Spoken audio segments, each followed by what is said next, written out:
Hello, everyone. Welcome to Developing Palates. I'm Aaron Loomis, coming to you from the Drew Estate Studio. With me today is Jiunn, Seth, guys, John McTavish. How you guys doing? Good. Good, man. Although we need to get a sponsor for the Canadian Great White North Studio. Just saying, somebody needs to sponsor us. I'm sure we can make that happen. We need to make that happen. Dominion. Oh, never mind. They're gone. No, they're still around. Are they? Yeah. Yeah. Okay. They just released a cigar this year, actually. Oh shit. Never mind. Awkward. I'm sorry, Dominion. Awkward. All right. So today we are talking about the Esteban Carreras Cashmere Boolit. This cigar is a Petite Corona 4 3/4 by 46. Comes out of the Tabacalera Carreras factory in Nicaragua. Wrappers Ecuadorian, Connecticut. Binder and filler are both from Nicaragua. Price point is $5.50. The cigar was released in August 2020. And we picked up this cigar from Lake Country Cigars in Wisconsin. So check them out. Go to lccigars.com. You could check out their phone number there. Give them a call. They have an amazing selection, and they do ship. So if you are looking to buy stuff at a good price, or you're having trouble picking something up, reach out to them, and they may be able to help you out. Oh yeah, she's good. All right. So that out of the way, June, what was your overall experience like with this cigar? Oh, that's the guy we know over there, the tall white dude. Tyler. Tyler. Yeah. Super good, Guy, right? super good guy. Dude, Yeah, Yeah. he's I'm really a tall nice. white dude. What is that supposed to mean? No. What do you mean You by know that? what you know what I mean, What do you Seth. mean by that? You know, with You know what it the means. longer-ish hair type. Man, whatever. It's tobacco What is Jesus. that supposed to mean? What's that? It means that I like them, and I like Lake Country cigars. Okay, answer. so the Cashmere. All right, so I actually really liked the beginning third of the cigar. It was really sweet, creamy. Reminded me of like, those Hawaiian rolls you get. So Oh like yeah, a butter. King Hawaiian bread roll. Yeah, like that King Hawaiian bread roll. Like it's like nice and butter, sweet, creamy. Reminded me exactly that. A lot of nuttiness to it. But there's also like a nice red pepper spice to balance it out. It's nicely accented.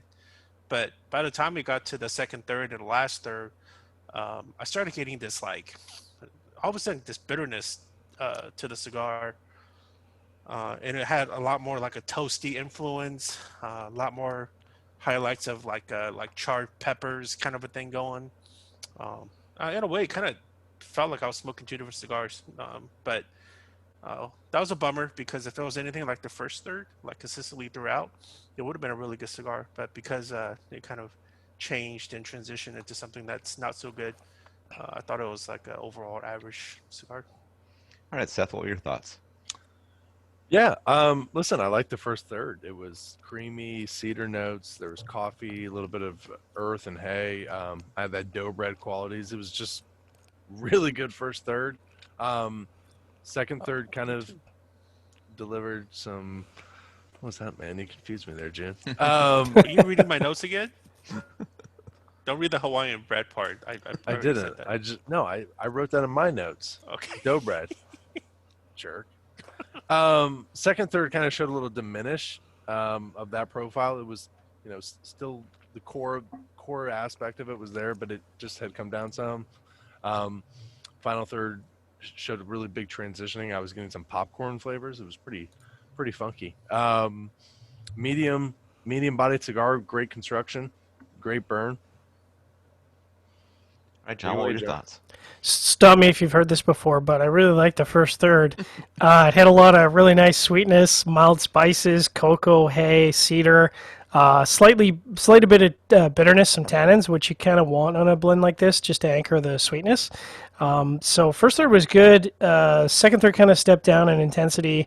It's still enjoyable. Cocoa, baking spices, some of that astringency or bitterness that Jiunn was talking about, and I think it was just a little too forward because it was a bit of a detractor from the profile.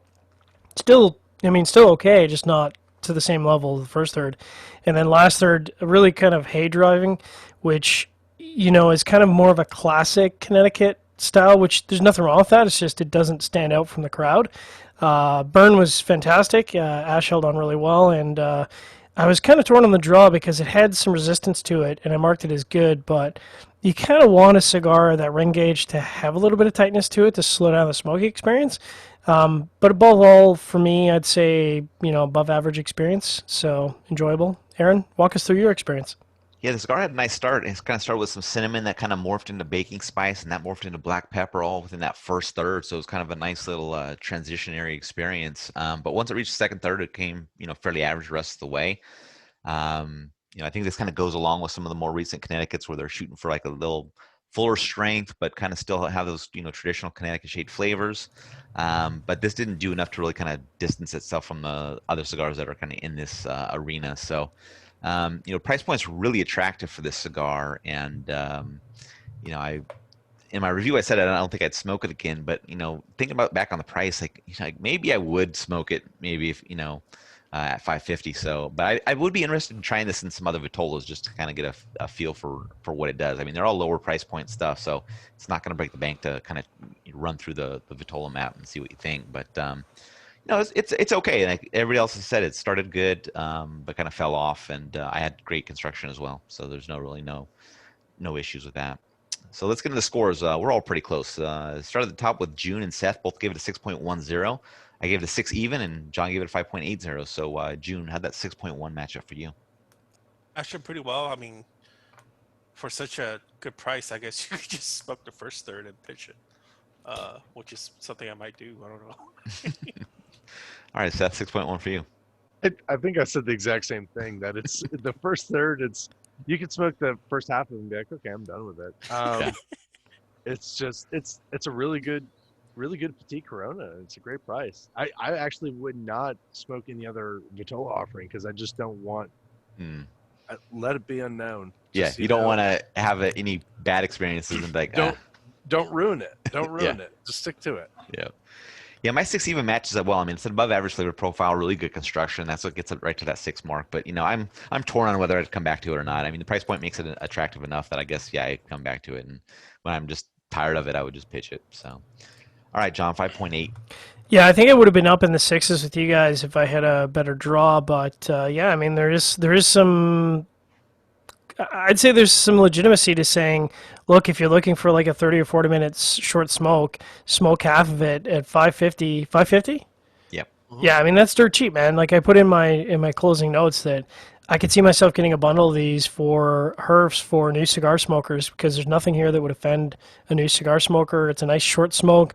It doesn't burn harsh. It doesn't burn bitter. Yeah, I mean, I am curious what the other Vitolas smoke like, though. I gots to know. I gots to know. All right. Any other final thoughts from you guys on this cigar? It's nice to see Petite Coronas in the marketplace. Yes, that's Stop true. smoking these donkey sizes.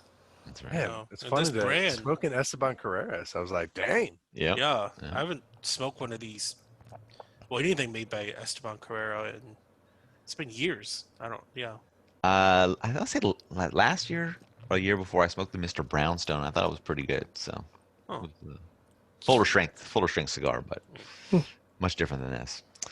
All right, if you're just catching this video on YouTube, be sure to subscribe to us. We'll also check out the full written review on the website, developingpalates.com. Follow us on all the social media channels, and you can catch all of our review recaps on podcast. So iTunes, Google Play, or Podbean. Thanks for tuning in, and we'll catch you on the next one.